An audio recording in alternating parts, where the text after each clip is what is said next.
DraftKings Sportsbook is not only my favorite sportsbook, but also America's top-rated sportsbook. Speaking of America, our top athletes are over in Tokyo competing for gold, and DraftKings has a medal-worthy offer just from our listeners. Listen to this great offer. Place any pre-event wager of $1 to be eligible to cash $100 in free credits if America wins in any medal this year. That's 100-1 odds on an American athlete to stand on the podium and receive gold, silver, or bronze this week. 100-1 odds on an offer like this doesn't come around often, so sign up for DraftKings Sportsbook now to get in on all the action. I love using DraftKings Sportsbook. It's easy to navigate. It has plenty of instructions for new bettors and nearly limitless ways to get in on all the action. My friends and family have been loving DraftKings Sportsbook, and I know you will too. Download the top DraftKings Sports app now using promo code THPN when you sign up to turn $1 into $100 in free credits if America wins a medal. That's code THPN to turn $1 into $100 in free credits for a limited time only. For a limited time only at DraftKingsSportsbook.com. Must be 21 or older, New Jersey, Indiana, or PA only. New customers only. Restrictions apply. See DraftKings.com for details. Yeah, I mean, big transition right there. That was. I don't know if that's going to be like a fantastic transition or people are going to fucking hate us for that transition.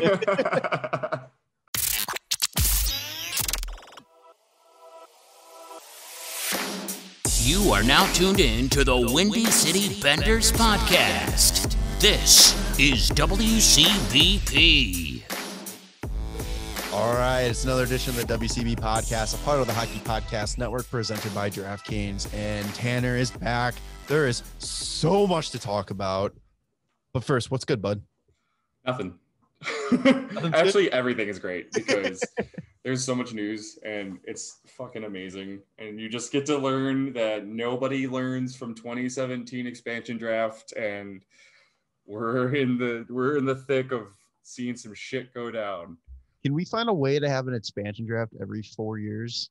Honestly, just have like the whoever's last just drop out and then just bring in an expansion team and everybody gets to pick a player.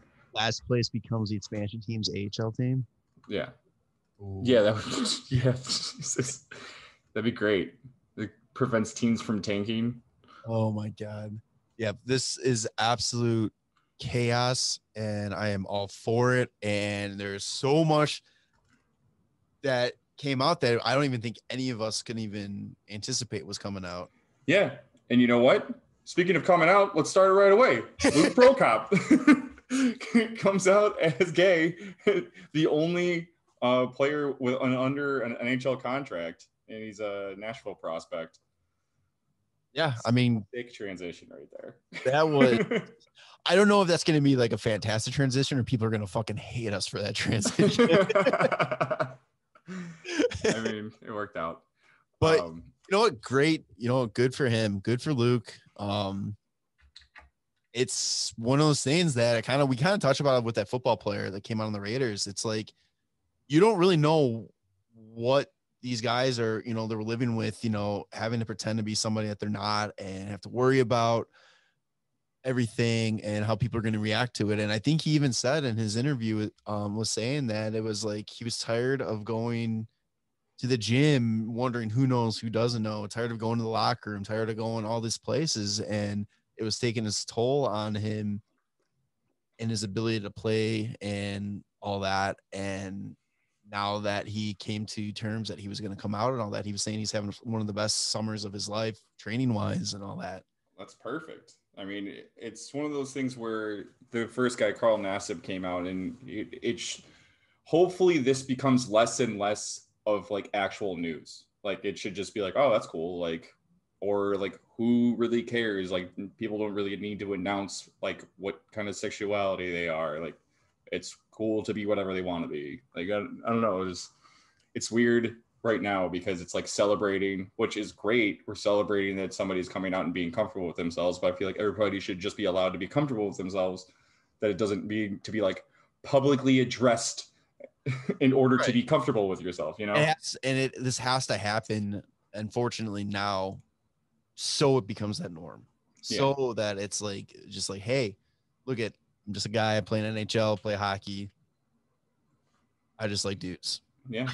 Nothing different about me playing hockey. Yeah. And what I was really like, I was kind of looking at the comments because the NHL posted like his statement, they posted Gary Bettman's statement and all that. And I was kind of looking at the comments, and the ratio from good versus bad is definitely leaning more towards good comments. And any bad comments or, attacking him or, doing the like, oh, what's the big deal about this kind of stuff. I really liked how whoever runs the NHL account was coming at him, was coming at those people. And they were just saying like, you know what? Somebody called it a media stunt. And he goes, showing that we support one of our players and that showing that hockey is for everyone, that's not a media stunt. Like, this is just trying to show that it's okay and all that kind of stuff. Like, we appreciate our players and what they go through and all that. And I think it's great. Players are allowed to be who they are, and they don't have to hide it. You have to be really naive to think that how many players are in the NHL and then the AHL organization that there's not going to be more. Like, you have to and hopefully this is him taking the steps will allow some of these other players, if they want to, they don't have to, but if they want to, live their life and, be who they are, this is a great step to show that it's okay to do that. Yeah. I mean, it's going to make everybody else more comfortable who may be in a similar situation, and to know and to see the kind of support that he gets is going to be huge for those in the same position. Yeah. Fantastic. And then some less great news. Tanner, why don't you take this one? Yeah. So there was an update that came out after the ceremonies or the funeral that was held for Matiss Kivlenieks, the goalie that died on July 4th from the Columbus Blue Jackets. And if anybody had seen some of the news that came out, or even the videos that came out where I believe it was Merzlikins that was speaking for a eulogy, and he was saying about how Kivlenieks had saved a bunch of people due to what he did, which is what drives me a little bit crazy about everybody trying to get that news out so quickly, where it made it like he was trying to avoid a firework and he slipped getting out of a hot tub and hit his head and then he died. And it's just that's not the story at all. He jumped in front of a firework that had misfired and went towards a crowd of people, and he saved basically 50 plus people from getting injured. Plus Merzlikins was saying it was coming right for him and his pregnant wife. And it's insane that the kid had gone out that way, but he saved so many people, and it's incredible. Yeah, I mean, this story keeps getting sadder and sadder the more that comes out about it. But it's God, what an amazing person. Even think of that. I don't know how many people would do, step through that. Is it the goalie instincts that kicked in? I don't know. It's kind of like what you're saying. Everybody's rushing, and that's my biggest issue with media in general nowadays. It's just everybody wants to be the first to say what's going on. Right. And nobody cares about waiting to see the information. And nobody checks their sources. Yeah. And everybody wants to just be the one to break the news, because then it's this person said it. And it's cool. You heard about that for 10 minutes and then you're back into being a fucking nothing. The story of him being a hero is the one that probably should have been the only story associated with what happened. It shouldn't have been that you got out of the hot, like you said, got out of the hot tub and felt, make it sound like he was a drunk idiot or something like that. Yeah, an embarrassing 4th of July story, when it's not the case at all. Not fair to him or his family. No, absolutely not. And it wasn't even a 4th of July celebration. It was actually their goalie coach's daughter's wedding. Yeah, it was that they were celebrating too. Huh? Any Legacy, right? Yeah. Yeah. And it's crazy, and it sucks because Manny Legacy was also talking about how he was such a huge part of his family. He loved the kid, and he even cracked it. I think it was Manny Legacy that cracked the joke that even Torts came out and Torts doesn't like goalies. I was just oh my God. And that's always funny. Oh man. The Torts move right there. Yeah. And I think that there was, I can't remember. I saw it briefly, but there was a moment of silence during maybe a soccer game. It was in Europe, and they had Kivlenieks' jersey, where they held a moment of silence for him, and I was like, that's really cool. He was well respected, like a lot. I know the Columbus podcast on the Hockey Podcast Network were saying that this kid was going to be a huge part of this team in the future. And I mean, he shut out Canada in the World Championships. Yeah, it's so sad. Sad, but I'm glad that the real story was able to come out of it, and people can know what a huge hero he was. Yeah, what a hero he was. And thoughts with Verzlikin, going forward, because just watching that eulogy, like it's gonna take a lot, I think, for him to get over this type of thing. And it's he even said he was going to name his next son Matiss. Yeah, his second name. So I'm guessing that's like the middle name. Oh, I thought he said it was going to be his second son. He was going to name Matiss. Was it a second name? His son's second name. Oh, okay. So I'm assuming that's what like middle name is. And yeah, that reminds me of like Crawford's son. His middle name's like Emery. Yeah. Or his first name's Emery, which is also amazing. Yeah, regardless, whatever is awesome. Yeah. All right. Well, let's on to some we'll awesome we'll do stuff. more sad, depending on how you take it. Last episode I talked about the Keith trade and all that kind of stuff. I gave my opinion on it. So real quick, I wanted to give Tanner the chance to kind of give his opinion on Keith. And fucking love it, baby. It's like we we pantsed Edmonton and then made them gave us their lunch, and then they thanked us for it. It was great. We got Caleb Jones in a third, no salary retained. Keith just turned 38.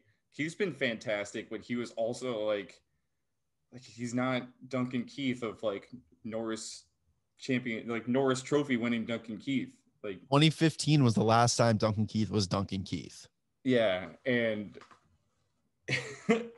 I love it. It's great. They got a leader. That's cool. He gets to be closer to his kid, and that's awesome. We got a good little defenseman and a third rounder. They tossed a third rounder into which was conditional on the fact that if the Edmonton Oilers make it to the Cup final in 2022 and Keith plays top 4 on his team. Yeah, on his ice time.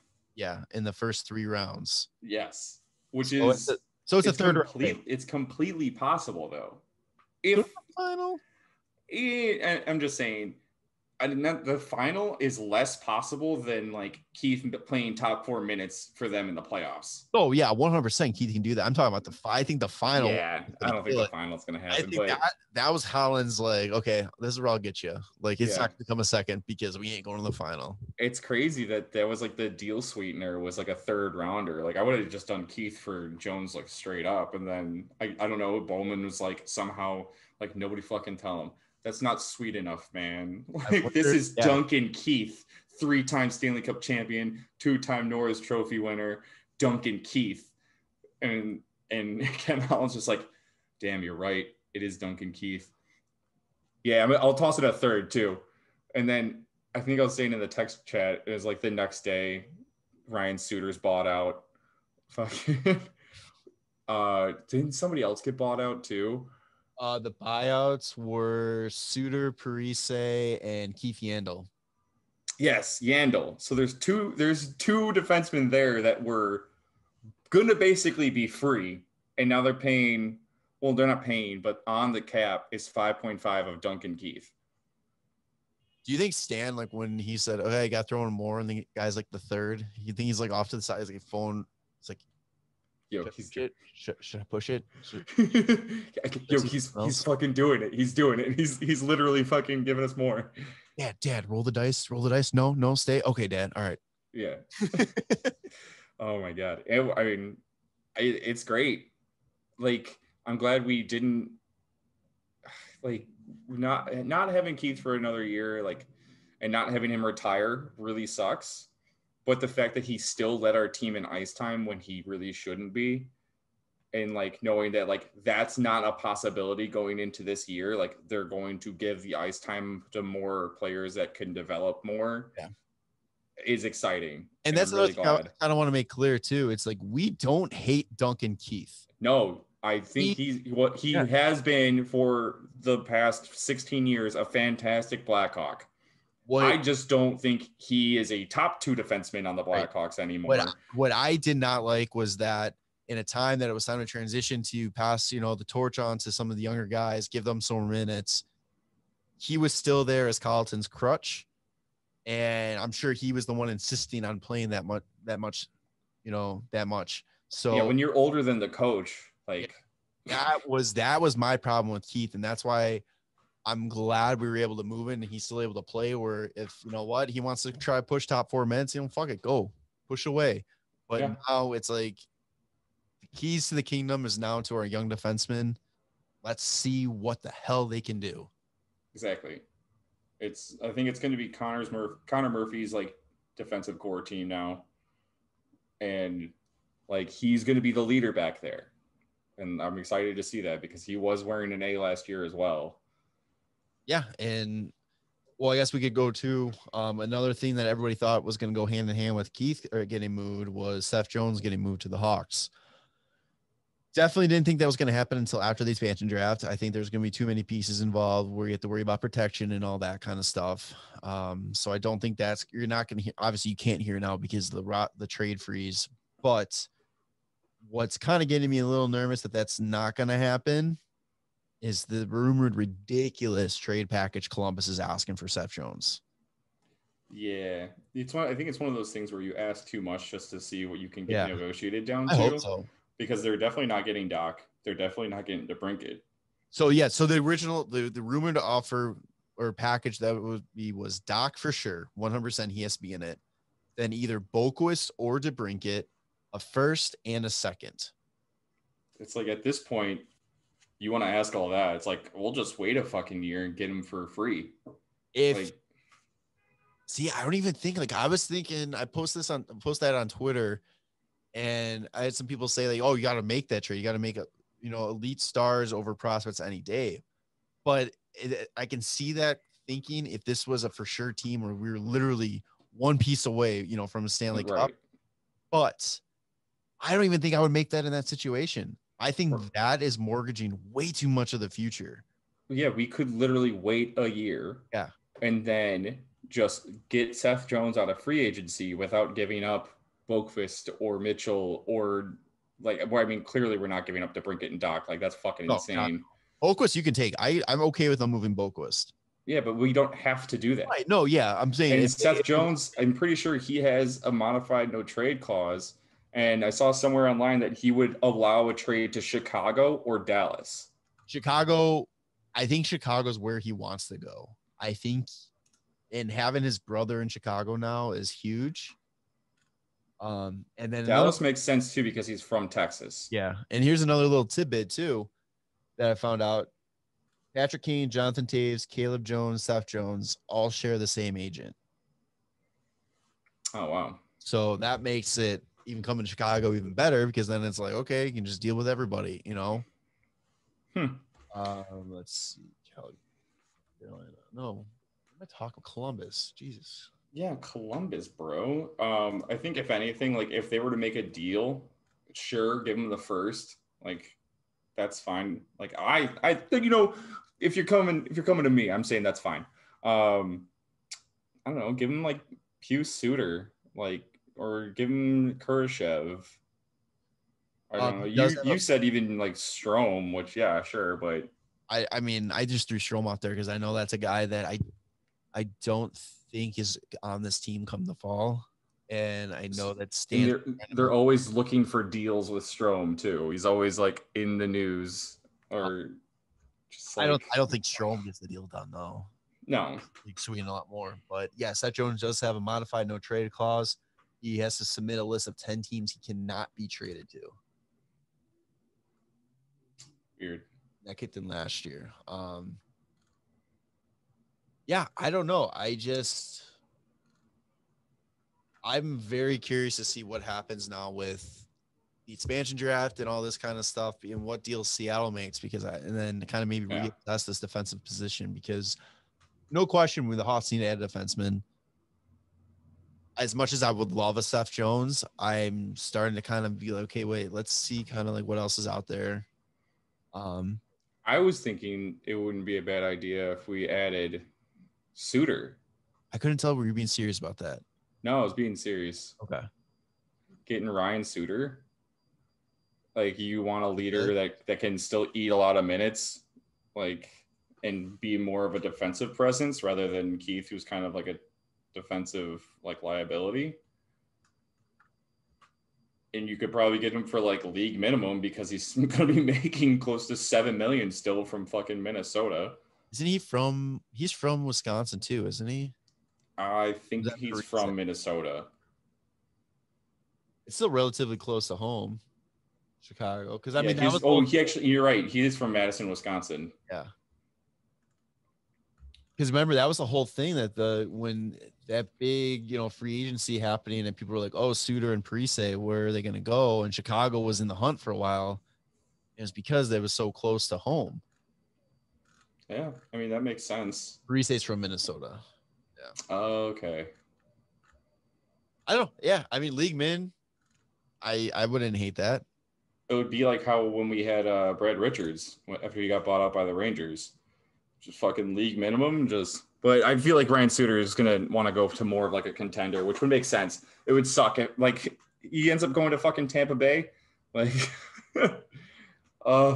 Tampa. So funny that every single player that's available is being connected to Tampa. Like how the hell do they like? Well, when the team is like that fucking good.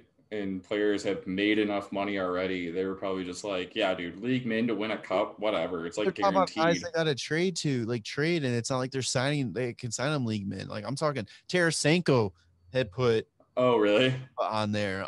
There was somebody else too that I'm just like, oh, Landeskog put Tampa as a team that he would go sign with. Yeah. He wants 9 to 10 million from Colorado. Wait, yeah, I remember apparently he wants Tampa to make some moves so that he can squeeze in under the cap, and then they still don't have enough players. Cool. Tampa's in a weird predicament because they have not enough people signed, and they're already way over the cap. So that's exciting. Well, after I mentioned Stamkos on here being a target, his name got started thrown out there. He might be protected. They're going to need like more than just a Stamkos off the books in order to fill out the team. Oh, I know, but that goes a long way. Yeah. That's 8.5, I think. And they already got rid of Goudreau, who's signing in the Rangers, which I think is a great move by the Rangers. Just a 7th for a guy that's just won 2 cups and was a pretty good fucking balls to the wall player at all times. Yeah, that's the type of player that I was like, that's who, if the Hawks are going to add to their forward core, that's the type of player they need. Yeah. Definitely need to add like that. Well, yeah, that's like our Janmark signing last year. Yeah. But, perfect for that. He gets traded for a 1st-round pick, wins 2 cups, then gets dealt for a 7th round, and now signs a 6-year $3.6 million. 6. Not bad. Yeah. Especially for a guy that was a 3rd liner. Yeah. Fuck. Man, oh man. I love this. Yeah. So, I mean, we can go on forever about all these teams, but let's stick with the Hawks real quick. Yes. So protected list came out. The Hawks protected at forward Borkstrom, DeBrincat, Hagel, Camp, Kane, Strome, Taves, Jones, Murphy, and Stillman at defense, and Lankinen at goalie. The amount of people freaking out about Doc and Boquist not being protected. It's like because they don't understand the rules. Yeah. 1st and 2nd year players are exempt from the expansion draft.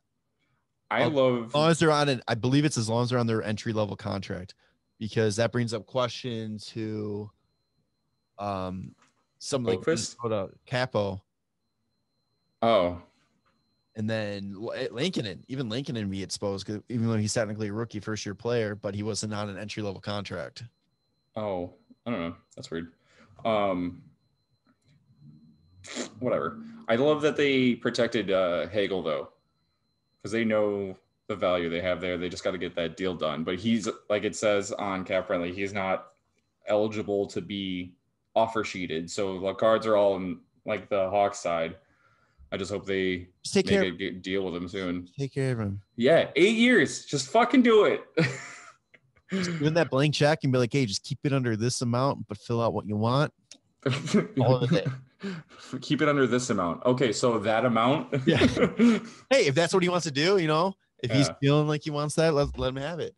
I was a little surprised that Gaudette wasn't protected. I wasn't.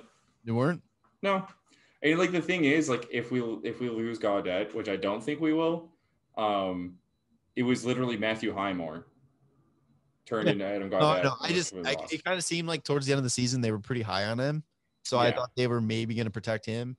I'm surprised, like we kind of talked about already. Strome, I'm a little surprised they protected him. I'm not. When I say I'm surprised, I'm like, it's very little surprise. Like I understand why, but I'm also like, surprised. I don't know how to better say it. I just, a lot of people were confused about Camp being protected, which I think was a good protection. I think he's a solid. Yeah, I mean, not every player needs to be an offensive dynamo on the team. Like if you have the guy that literally helps to shut down fucking Connor McDavid, it's a good way to it's a good person to hold on to. All right, so Hawks expansion draft Wednesday.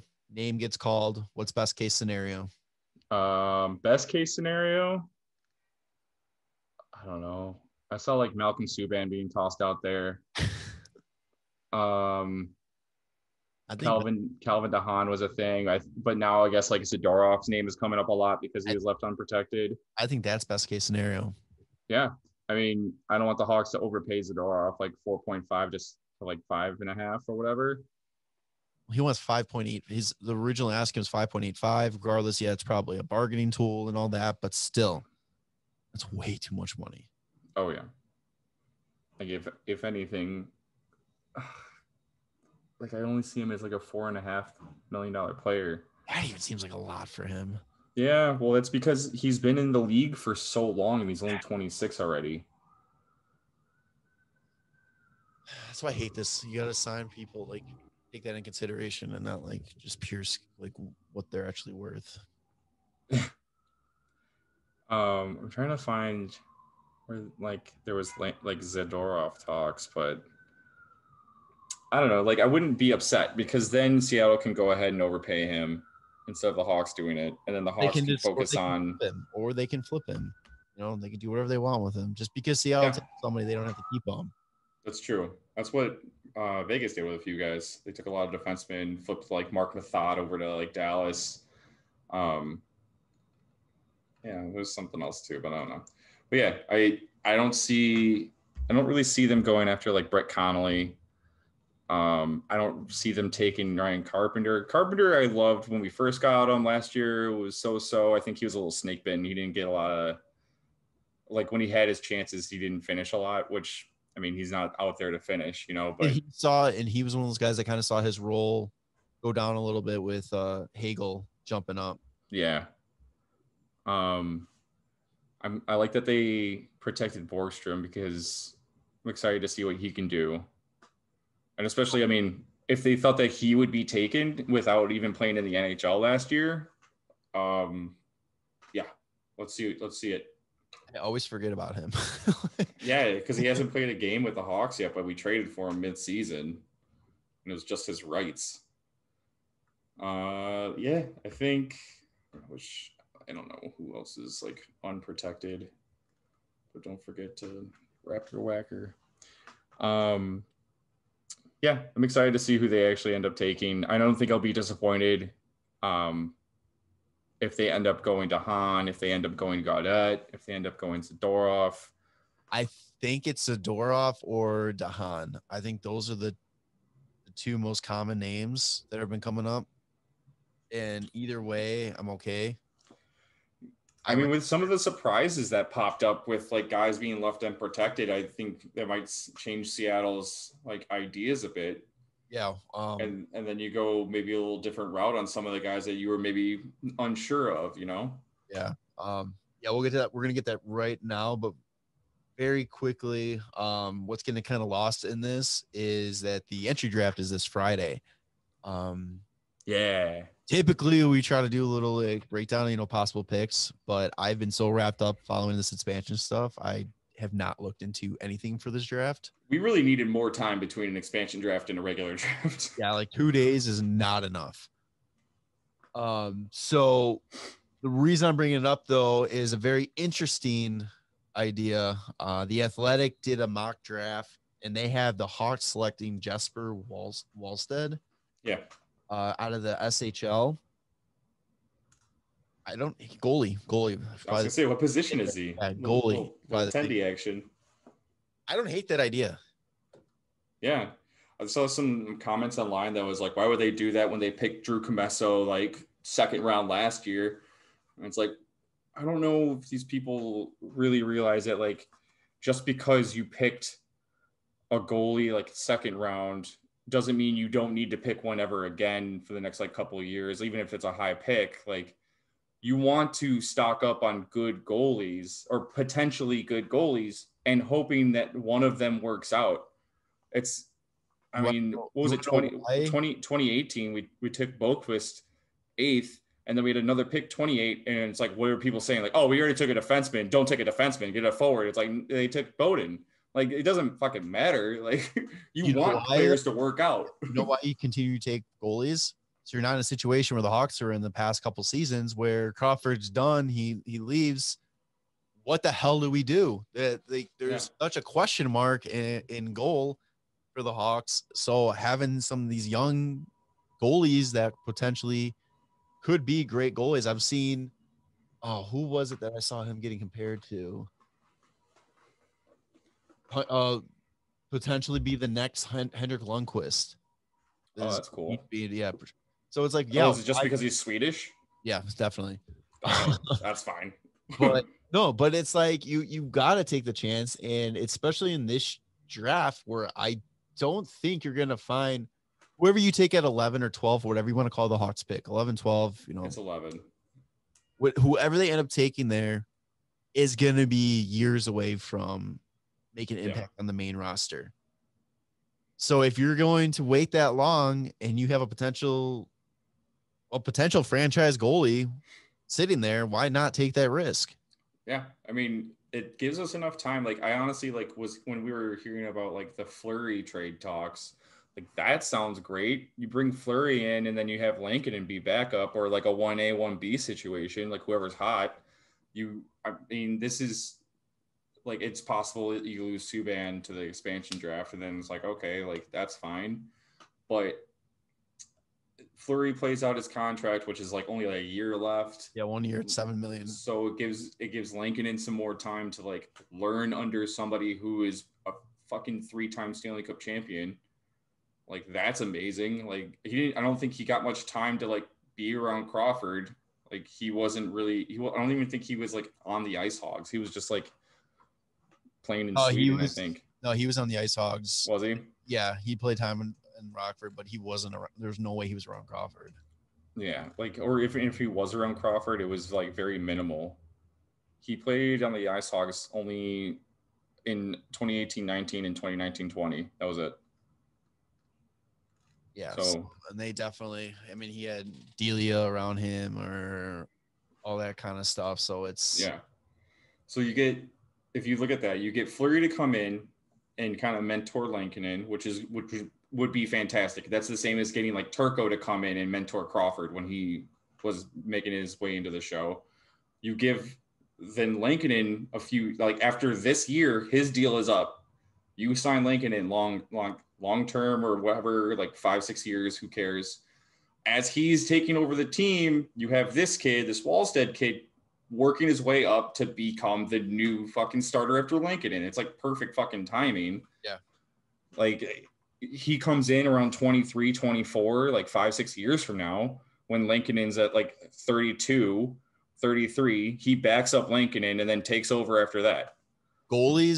Developing goalies is a completely different game than developing forwards and defensemen. It's all different. Forwards are just like, I'll go fucking score right away. Defensemen are like, I need to get bigger. Forwards can typically, they can jump in. Obviously, how young these guys are going up now, you know, how small they are. I mean, they need to develop a little bit, but forwards could typically jump into the team right away. Defensemen need, you know, typically 2 to 3 years, give or take, to really make that difference. Goalies, there's a reason why you don't see a lot of these rookie goalies are 25, 26, 27. Yeah. There's a reason for that. And if you can get somebody now who this kid's 18 years old, you might be able to get that when he's 24, like 23, 24, get into his prime. Yeah. I mean, if we're lucky and you get like a Carter Hart situation, comes in when he's like 22. Yeah. Or like, I think Thatcher Demko made it be like 23 when he first started like started playing more. Just like, you have to look like 5 years into the future when it comes to planning your goalie situation. Yeah. And everybody always thought that it was such a shit show to fucking project goalies. And that's early 2000s when everything was a fucking shit show. There was players that were getting drafted in the first round that never played a fucking game in the NHL, and everybody wants to say goalies are the hardest ones to project. It's like, no, you can really, I mean, you can't even project a first round pick. Like, I mean, a first overall pick. Like, let's talk about fucking Nail Yakupov. Like, what a fucking bust. Plus that whole draft almost. And then now it's like much easier, or they've gotten it down a little bit more of like being able to project these goalies. And I mean, we saw it with Askarov last year. I think he was taken 11th overall. Yeah. And God, I wanted him so bad. Hey, if we can get this Wallstedt kid, like, that's fantastic. I know, that's why I don't want to get my hopes up, because I got my hopes up so high last year, and it was so close. If we would have just lost to Edmonton in that playing round, he would have been ours. Well, I wonder who before us would possibly draft him in comparison to like what they actually need on their teams. This draft is so weird. Like, I think like anybody, because there's not that clear cut number one. Like Owen Power has been. I thought he's like the clear cut number one though. Projected, but there's a couple other guys that I've heard like that they. I don't know if it's because he's saying that he's planning on staying in Michigan or like what. That could be it too, because like a lot of the teams that usually draft like first, second, third in the draft usually want an impact player right away. Buffalo's not going to take him. Seattle's not going to take him. Anaheim's not going to take him. New Jersey, Columbus, maybe Detroit. I don't see why New Jersey would. They have Mackenzie Blackwood, who is also like 23 years old. There's also reports that Mackenzie Blackwood is being shopped around. Oh, really? Yeah. That's weird. I feel like New Jersey is such a young team. They should keep all of the young guys together. They're going to be really fucking good. Ottawa won't. LA won't. I don't think San Jose would. There's maybe 2 teams that I can see. 3 teams. New Jersey, Columbus, Detroit. Detroit would do it just to fuck with Chicago. You think so? I mean, with the players that are projected to go above them, though, like I'm assuming they'd rather take any one of these guys. Well, Hughes is projected to go 4, and I know New Jersey. He wants to be in New Jersey with his brother, and New Jersey wants him. So you probably cross off New Jersey there. Yeah. I don't think this goalie or Wallstedt is a top 5 goalie. Oh, a top 5 pick? Yeah, like a top 5 pick. Yeah, just like from what I've been hearing the news about, like these guys in the top, like even in the top like 6 or 7. Columbus. Yeah, like even up to like Brant Clark, like those are like, that's 7 right there. Like Columbus, Detroit, San Jose probably need to go best available player. Yeah. LA. Yeah, I don't think they reach for Wallstedt. LA's trying to win now, so I don't think that they would, and I think that they possibly move that 8th to Buffalo if they can put a deal for Eichel together, because I know they were in on Eichel. That would be sick. That would be really fucking good. Yeah, Vancouver, I think they're pretty set on their goalie situation. Oh yeah, they got Thatcher Demko. Yeah, Ottawa is pretty set on their goalie situation. They just exposed Matt Murray and are holding on to Philip Gustafson. And Anton Forsberg, I think. Oh, no, he's in Winnipeg. I don't even know what. No, he's on Ottawa. He's on Ottawa. Yeah, but I mean, What that guy, man. Nobody's taking him. Oh, I mean, they'll just if Seattle really wanted Forsberg, they'll just wait till he goes on the waiver wire again, and then they can pick him up. Yeah. So there's a really good chance he slides down to the Hawks. And I mean, like I said, I talked myself into it with my own reasoning. I think it makes perfect sense. I rather them start developing that position now. Yeah, you get a little goalie competition between Comesso and Wallstedt. Even if you get them if they work together and become a fucking 1A, 1B, sucks that you're gonna have to lose somebody, but I'd rather have that than like all you're doing too being is like a massive goalie vacancy that we had like when Crawford was out. You build up 3 guys that have all legitimate reasoning to be the number 1 guy, not like last year with Delia, Subban, and Lankinen. But you have 3 guys. Not only are you going to have a good 1A, 1B, you're also going to have somebody that for great trade bait. Yeah. And there's proof that teams need goalies. So it's kind of a key position in hockey if you're new here. But it'd be good. Well, we'll see. I'm excited for that. But like we were saying before, we got to get to the expansion draft first. So, yeah. So much is going on there. We've already been talking for a while. So let's get going here. So Saturday was the deadline for the roster freeze. Protection lists. Yeah, protection list, roster freeze. So trades can't be made, signings can't be made. So let's start with really quick with some trades that happened on Saturday. That was fast and furious. The trades of guys going just to get something so they don't get snatched up for nothing. So it really started on the 15th when the Avalanche traded Ryan Graves to the New Jersey Devils, which a lot of Avalanche fans are pissed. They liked Graves. Yo, that's a great trade for the Devils. Oh yeah. That's such a good trade. I was pretty shocked by it, but like when you think about who Colorado pretty much has to like protect, like Ryan Graves would have easily been picked up by Seattle. Oh, 100%. He's a great young little defenseman. I think fuck, man. And now they were able to expose. Oh, he's 6'5". I shouldn't have said little. They were able to, with picking him up. I'm thinking of Sam Girard, by the way, when I said little. Oh. My bad. So yeah, cost was it Maltsev? Maltsev, and a 2nd round pick that they got from New Jersey in the Palmieri trade. So, hey, I think that's a nice little how do you do there. Then on Friday, the Red Wings made a very interesting move. They picked up Nick Leddy from the Islanders for Richard Panik and a 2021 2nd round pick from Edmonton, which is 52nd overall. And 50% retained. Yeah. So they got Richard Panik for 1.3, which I mean, that's great for the Islanders. Like Richard Panik is not a bad player, man. Oh, he's solid. He's definitely a top 9. God, when he was in the Hawks and he pulled that sick move against Malkin where he just went between his own legs and then sniped, was it Matt Murray or was it Fleury? It was just, it was a thing of beauty. But yeah, like he's a good player to have. Yeah, like you said, in your top 9, especially like because Islanders are going to be a little bit against the cap this offseason. So getting Leddy out, which is 5.5 out, and bringing Richard Panik in at half the cost and getting a 2nd round pick for this draft is actually a little sweetness for him. Lou is like a puppet master. Yeah, it's crazy. And that's hilarious. He had 2 puppet masters, Stevie Y and Lou going at each other in that trade. Like, I don't know. I don't get what Detroit's doing. I do. It's Nick Leddy's last year of his contract. This guy is going to be trade bait come the trade deadline.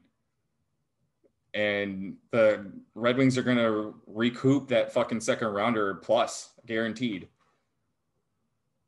Speaking of the Islanders, real quick, they also got more cap relief when they traded Andrew Ladd, 2021 second round pick, 60th overall, 2022 conditional second round pick, 2023 conditional third round pick for nothing. Yeah, future considerations. And they already said future considerations is the cap space. I'm wondering, firstly, based on the Nicoletti trade, because Detroit gave up that 52nd overall pick, I was like, I'm wondering, because Stevie Y knows how to draft. And I'm wondering if he's just like, yeah, there's nobody right around there that I really care about taking. So he's like, whatever, take it. And it's funny because then the Islanders turn around and then trade the 60th overall pick away because they're like, oh, we got 52nd now. Like, whatever, we're good. Like, here, take 60. So the condition of the third round pick is transferred if Ladd plays at least one game in 2022, 2023. That's the third rounder. Okay. Yeah. So does that mean he gets transferred back to the Islanders? No, it's conditional. It's transferred to the Coyotes. Oh, so they only get that pick if Ladd plays one game in the 22-23 season.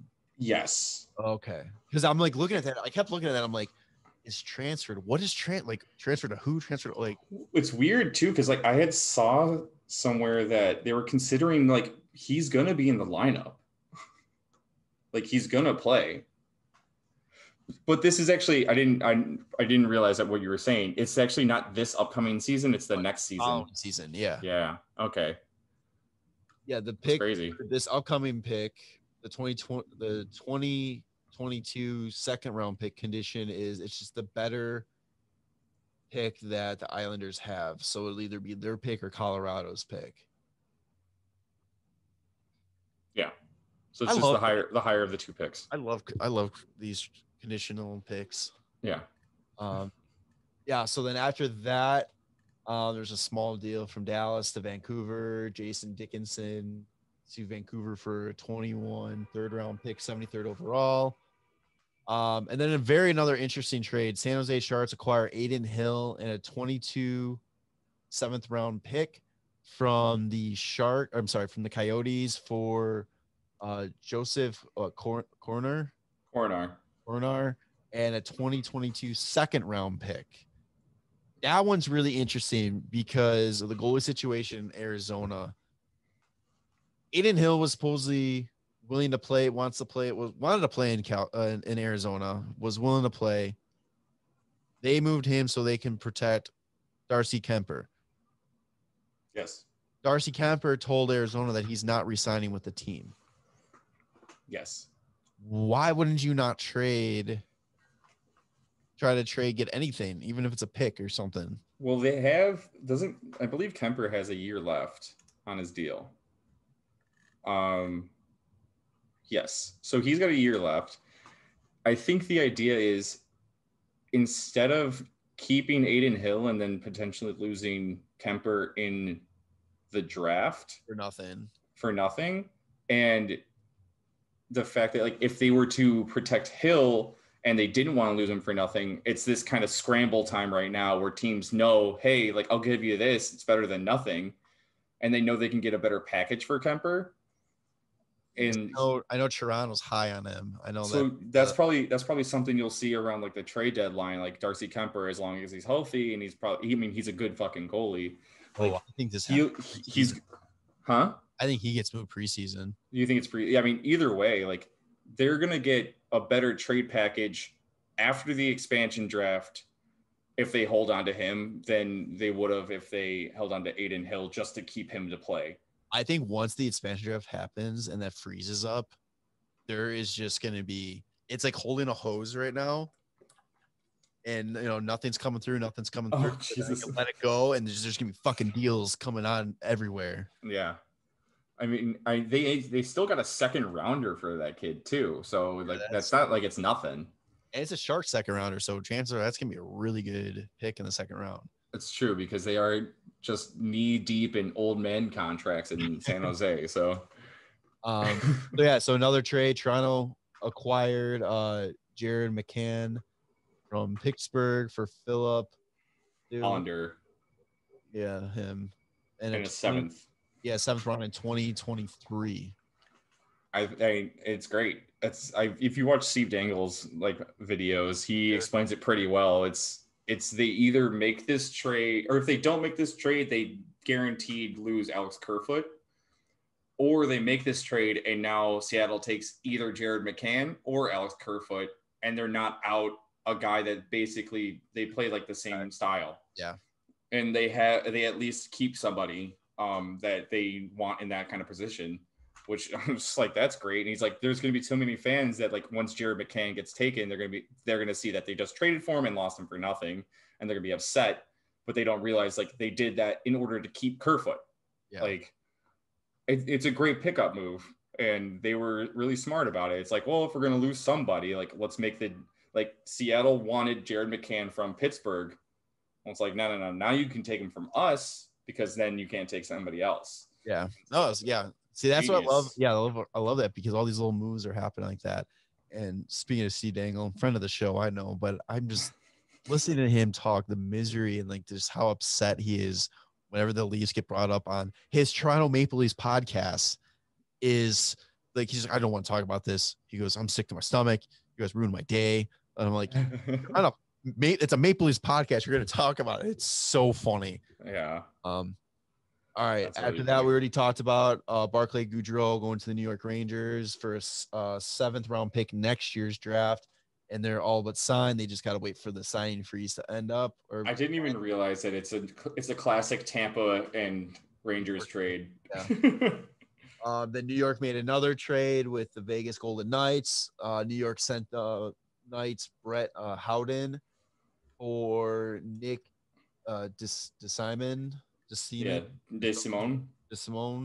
and a 4th round pick in next year's draft. And then the big trade was the Philadelphia Flyers acquired Ryan Ellis from Nashville for Philip Myers, Nolan Patrick, and then Nashville went and flipped Nolan Patrick to Vegas for Cody Glass. Yeah, it's pretty sick. This was more exciting than the trade deadline this year. I love the 3-way trade. It's so cool. I think that's a great move for the Island. I mean, for every team basically. I think Vegas gets. Like they have the signing rights to Nolan Patrick, who is a former 2nd overall pick, who has shown that like when he's healthy, he can play pretty goddamn well. So you get him for really cheap actually, because you kind of give him like a prove it contract. He put up 2 30-point seasons in his rookie and sophomore year. He was only able to play. I mean, he played 52 games last year, but that's after having a full season off. Yeah, he had like some migraine syndrome or something. Yeah, he's got issues with migraines. So I mean, you can sign him for fairly cheap.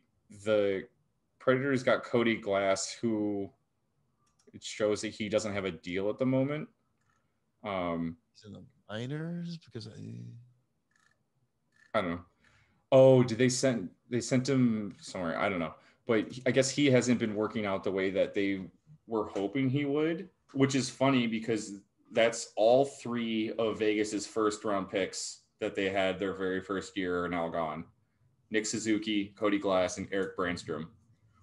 And I think it's kind of great. I love the fact that Vegas like is just like, whatever, man. Like, I know you're our first overall picks ever, but we're making our team better, and it does not fucking matter. There's like zero emotional attachment to these people. We're winning. Let's go. Exactly. They're like, oh yeah, you want one of our first rounders? Like, yeah, we selected this guy. You can have him. Fine. Give us fucking Mark Stone. That's cool. Reed Duke still in the organization? The guy that they've signed for? Oh, Reed Boucher. Oh yeah, Reed Duke. I don't know. He might be. Duke Reed. If he's still in there, that's fine. There's your sentimental value. First guy. There you go. Boom. Yeah, he's just hanging out.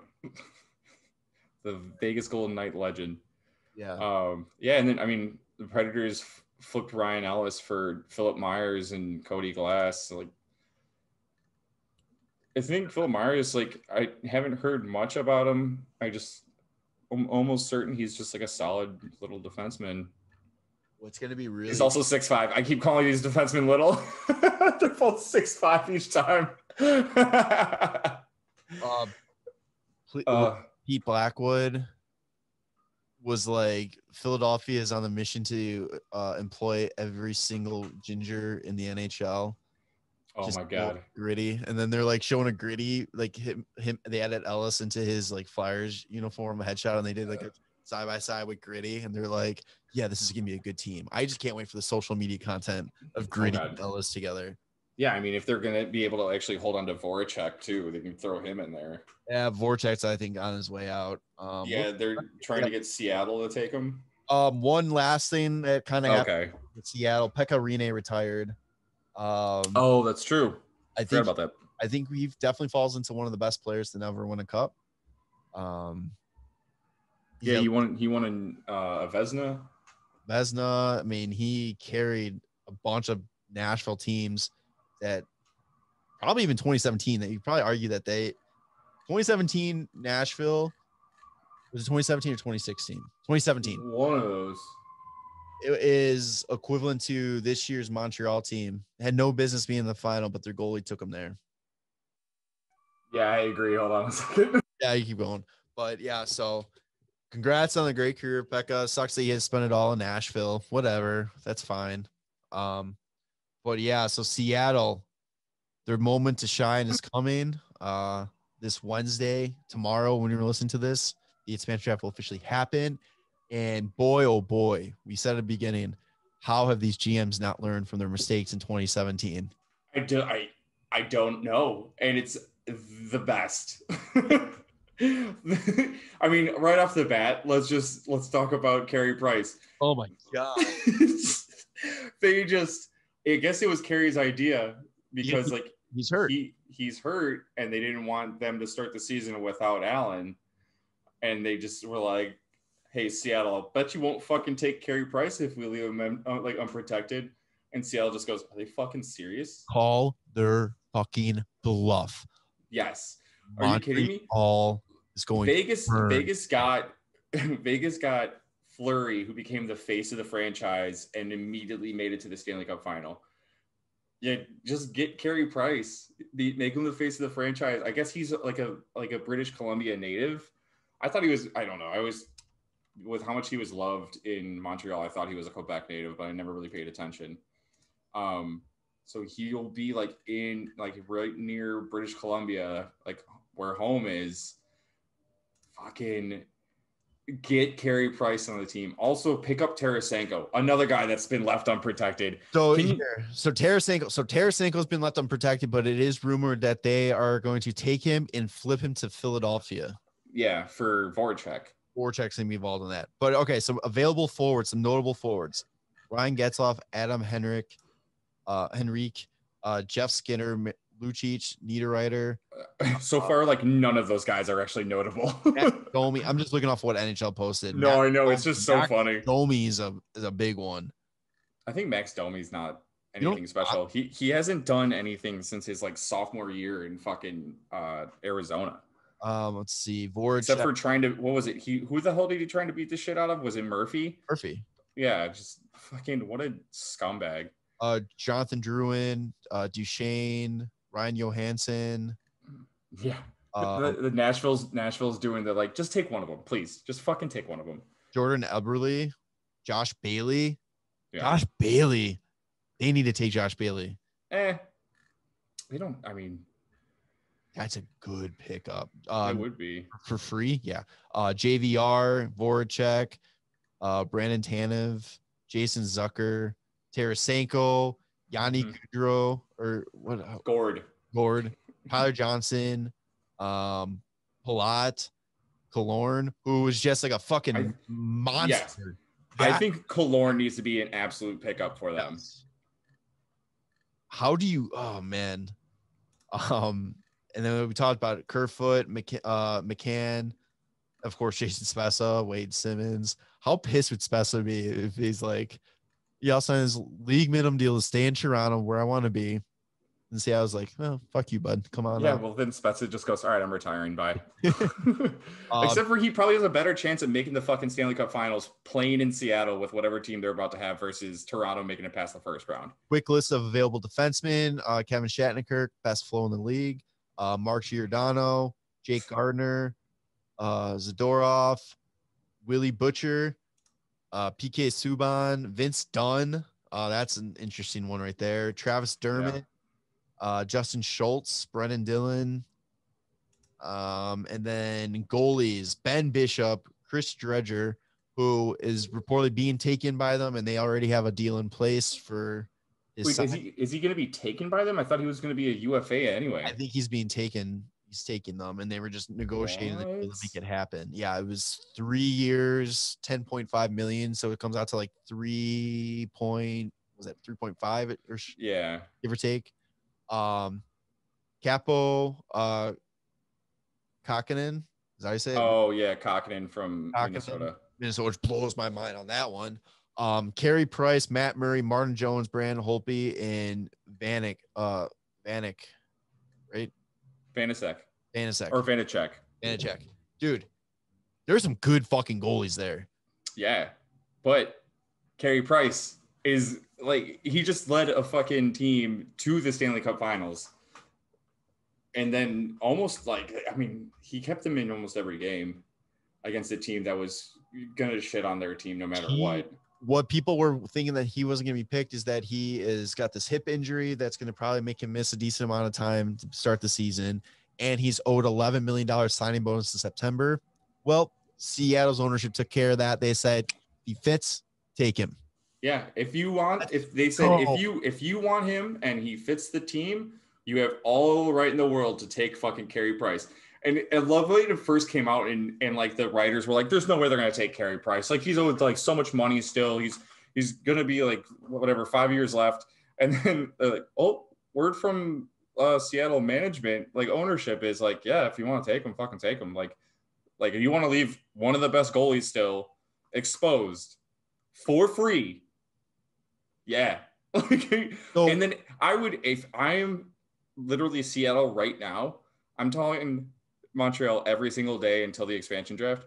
Hey, like, I mean, we won't take Carey Price if you give us like 2 first rounders. And if they say no, the next day you go 3. Hey, I'll leave Carey Price for 3 first rounders. They say no, you go, okay, we'll see what happens. And then you take Carey Price. Last chance, 4 picks. Let's go. No. Okay.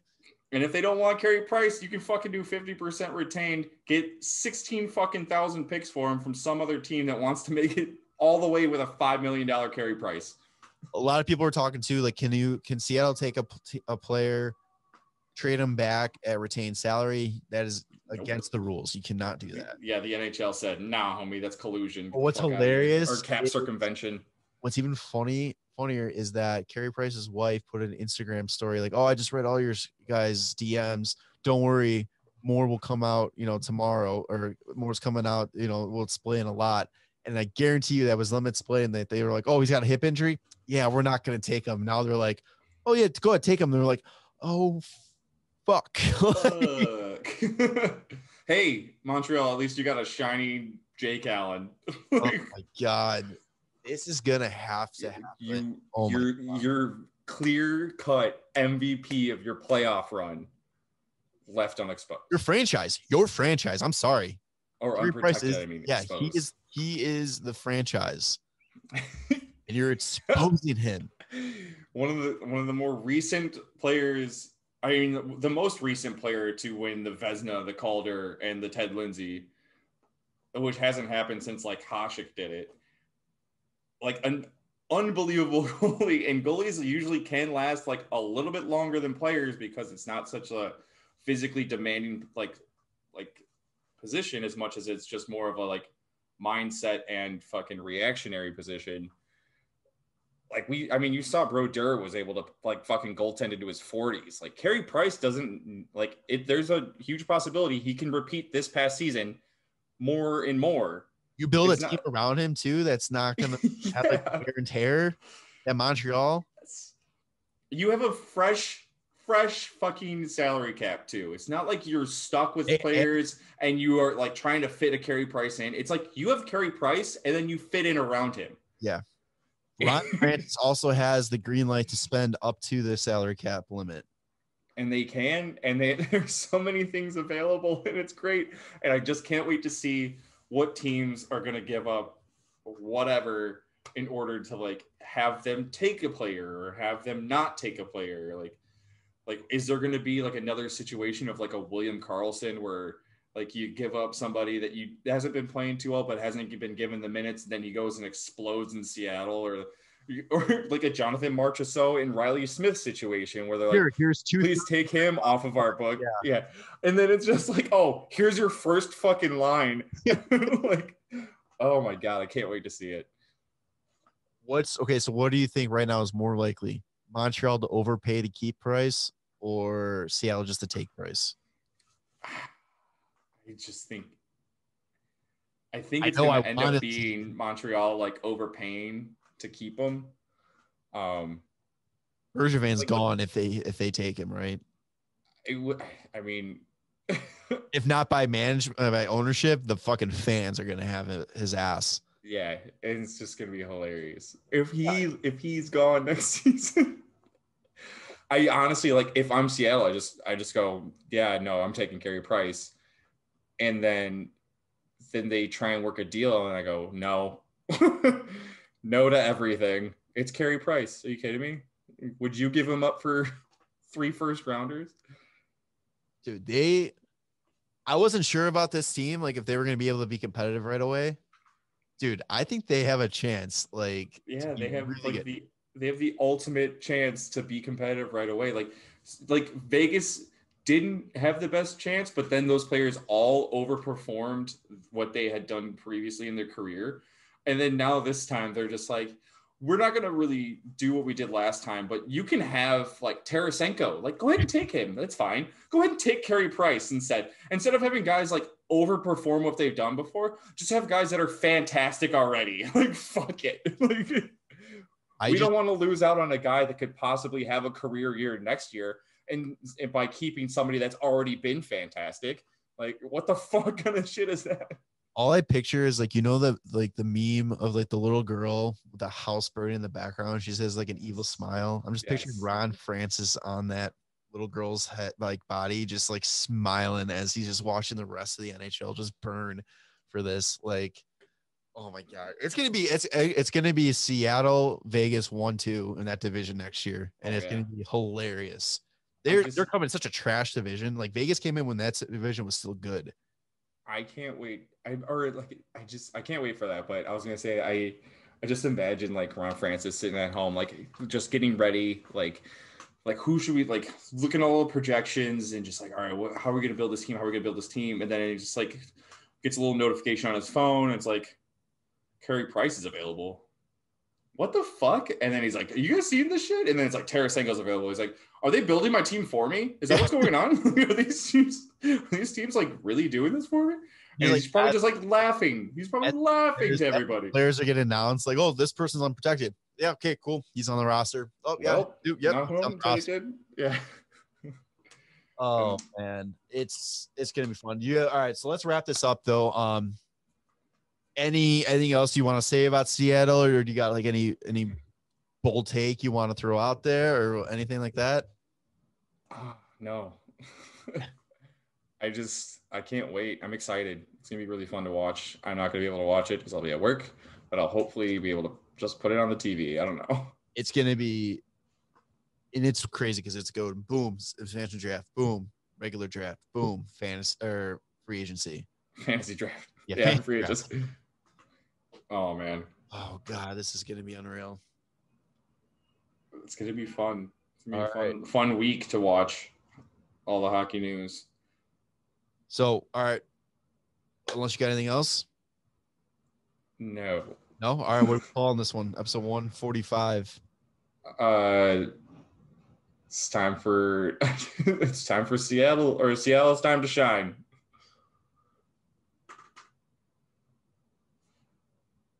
Yeah, they have second overall too in the draft. I know. So like, it's gonna be great. Oh my God, they packaged their second overall pick and somebody they grabbed for Eichel. Until next time, folks. We'll find out. All right, so it was episode 145. Seattle's time to shine. Make sure to follow us on Apple Podcasts, Spotify. Subscribe to us on YouTube. Leave a 5-star review on Apple Podcasts. Get our numbers up. Boom, 5 stars, but tell us how shitty we are. That's fine too. Whatever you want to do. Check out the rest of the Hockey Podcast Network at HockeyPodNet on Twitter and Instagram. Make sure to use our DraftKings code THPN for exclusive offers. It's still available whenever, even if you sign up, you can still just pop it in. There's sometimes they'll throw out random offers for you. So, yeah, till next time, we'll see you on that one. All right. Love you, boys. Bye.